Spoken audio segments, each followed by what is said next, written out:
The sound is wrong. It echoes through the underground gym like a gunshot, sharp, wet, final. But it is not a gun, it is bone. Human bone.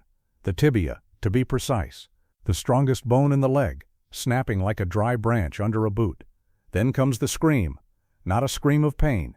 Pain comes later, when the brain catches up with the body. This is the scream of disbelief. The scream of someone watching their own invincibility shatter on the floor of a Bangkok basement. Freeze. Hold the moment, before the leg crumples, before the body falls, before the silence swallows everything.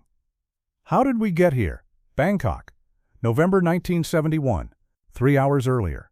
An underground gym in Klong Toe, the district where police do not patrol and gamblers do not ask questions. The air is thick with cigarette smoke and the copper smell of old blood. Bare light bulbs swing from wires. Shadows dance on concrete walls stained with decades of sweat. 200 men crowd around a makeshift ring. Money changes hands in whispers. The odds are being set. The bets are being placed. But tonight, they are not here to see two fighters. They are here to see a legend meet a myth. In the red corner, a woman. They call her the Tiger.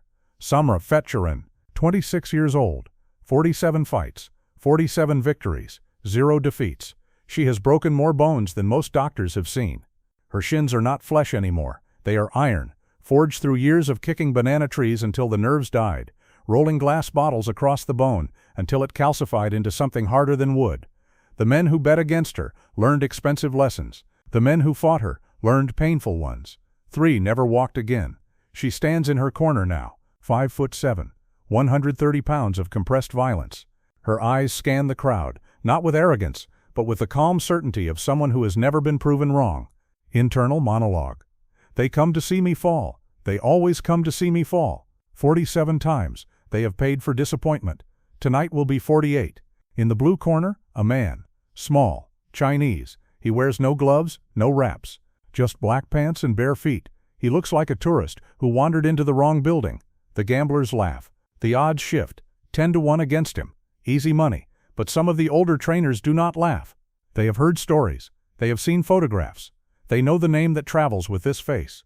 Bruce Lee. He stands motionless. His breathing is invisible. His eyes are fixed on Samra, not on her fists, not on her legendary shins, on her eyes, reading something only he can see. Internal monologue. She is hard, harder than anyone I have faced, but hardness is not strength. Hardness is fear, wearing armor. The question is not whether I can beat her. The question is whether I can teach her, before she breaks. The bell rings, the crowd roars, and somewhere in the next 12 minutes, a sound will echo through this basement that none of them will ever forget. The sound of iron meeting water, the sound of breaking. She was not born a tiger. She was born Samra, a girl in a village where girls were worth less than water buffalo. The youngest of 6 daughters. A mouth to feed, in a family that could barely feed itself. Her father wanted a son. He got another daughter. He stopped looking at her the day she was born. But Samra watched her brothers train. Every morning before dawn, she crept to the edge of the camp and memorized their movements. Every night after dark, she practiced alone, kicking trees until her shins bled, punching walls until her knuckles split.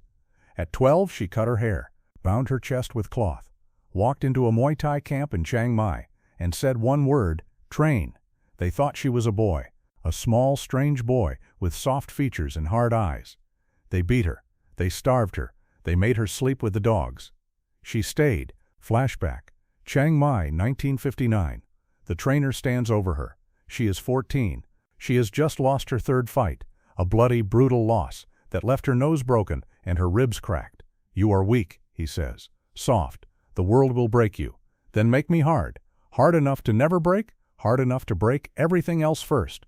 That night, she begins the ritual, kicking the banana tree behind the camp. 100 times, 200, until the bark is stained red, until she cannot walk. The next night, she does it again, and the next, and the next. The nerves in her shins die first, then the pain dies, then the weakness dies.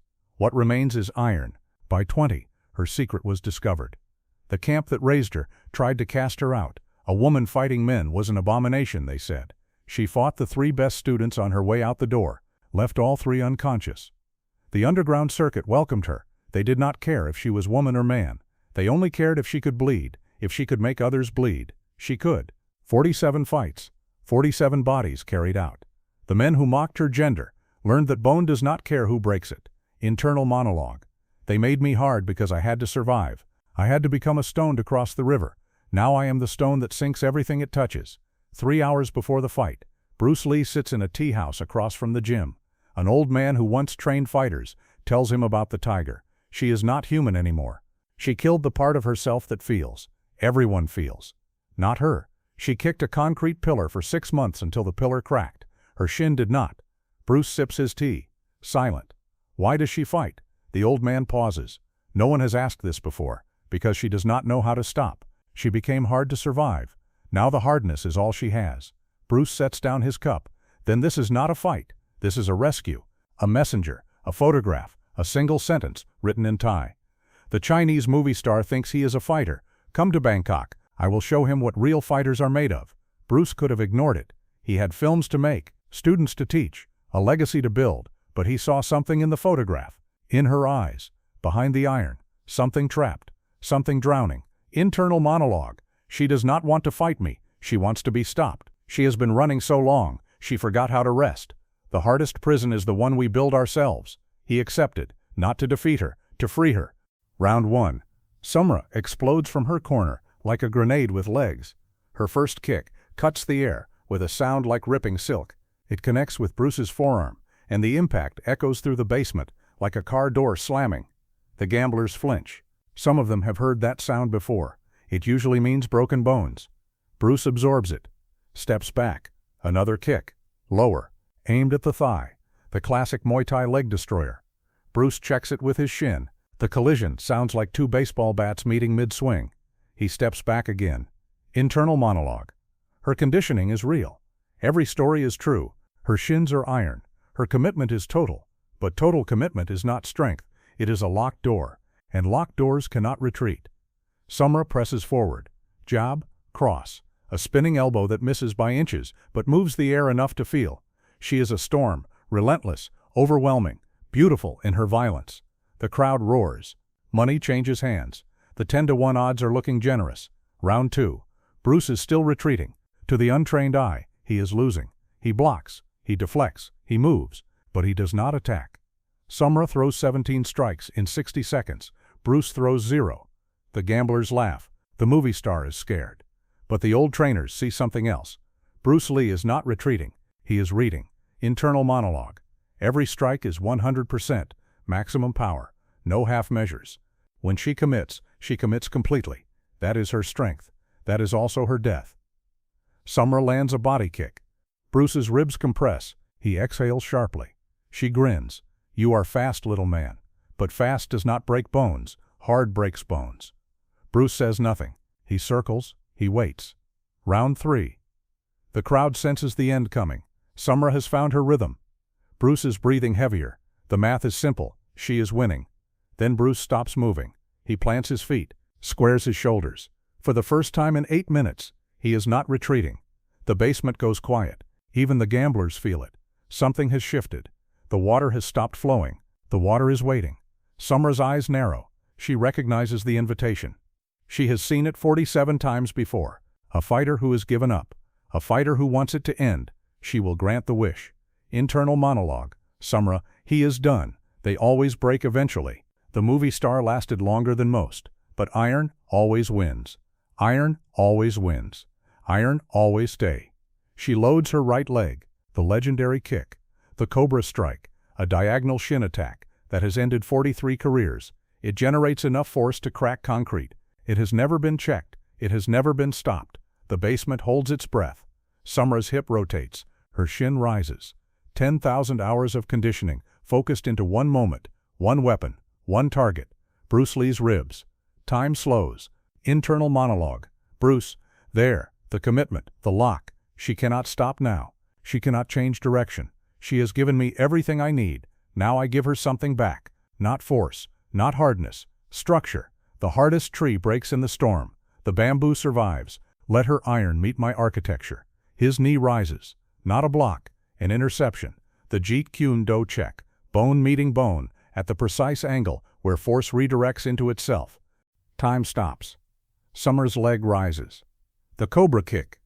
The technique that ended 43 careers. full power, full commitment. Every ounce of iron she has built over 15 years focused into one strike. Bruce Lee does not move away. He moves forward. His knee rises, not as a block, but as an intercept. A Jeet Kune Do check. The knee is angled outward, the bone positioned like a blade. He is not trying to stop her kick. He is giving her something to hit, something harder than iron. Internal monologue. The hardest tree breaks in the storm. The bamboo bends and survives. She has made herself into iron. But iron does not bend. Iron shatters. The collision. Her shin meets his knee. And now, the sound from the beginning. The sound we have been waiting for. The sound that echoed through this basement like a gunshot. Crack. Not the crack of wood. Not the crack of a board breaking. The wet, sharp snap of human bone surrendering to physics. The tibia, the strongest bone in her leg, tempered through years of torture, fractures against a knee that was positioned to receive it. She did not hit Bruce Lee. She hit herself. Through him. The scream comes. Not pain. The brain has not registered pain yet. Disbelief. The scream of someone watching their identity shatter on a basement floor. Her leg folds. Her body follows. 47 victories collapsing into one defeat. But she does not hit the ground. Bruce Lee catches her. Silence. 200 men stand frozen. The gamblers forget their money. Everyone stares at the small Chinese man holding the tiger in his arms. He lowers her gently. The way you lower something precious. Medic. Now. The crowd erupts. Someone calls for a doctor. Someone carries a stretcher. Bruce stays beside her, his hand on her shoulder. You will heal. The bone will mend. She looks up through tears. How I trained for 15 years. You trained to be hard. You succeeded. His eyes are sad. But hardness is not strength. Hardness is brittleness, wearing armor. 3 weeks later, a hospital room in Bangkok. Sumra lies in bed, her leg encased in plaster. A visitor enters, small, Chinese, carrying flowers. Why are you here? To finish what we started. You broke my leg. What else is there? Bruce Lee sets the flowers down, sits beside her. I did not break your leg. Your leg broke itself. He pauses. You spent 15 years learning to be a stone, so the river could not move you. But the river does not fight stones. It goes around them, through them. Eventually, the river wears the stone to dust. She is silent. You survive by becoming hard. You had no choice. But now you have a choice. Rebuild the stone, or become the river. And if I become the river, then nothing will ever break you again, because water cannot shatter. He stands, walks to the door. Heal well, tiger. When you are ready, find me. He leaves. Sumra stares at the ceiling, at the plaster tomb around her leg. For 15 years, she learned to be unbreakable. Now broken, she will learn something harder, how to bend. The strongest tree is not the one that refuses to move. It is the one that bends in the storm and stands again when the wind passes. Hardness is a prison. Softness is freedom, and the river always reaches the sea.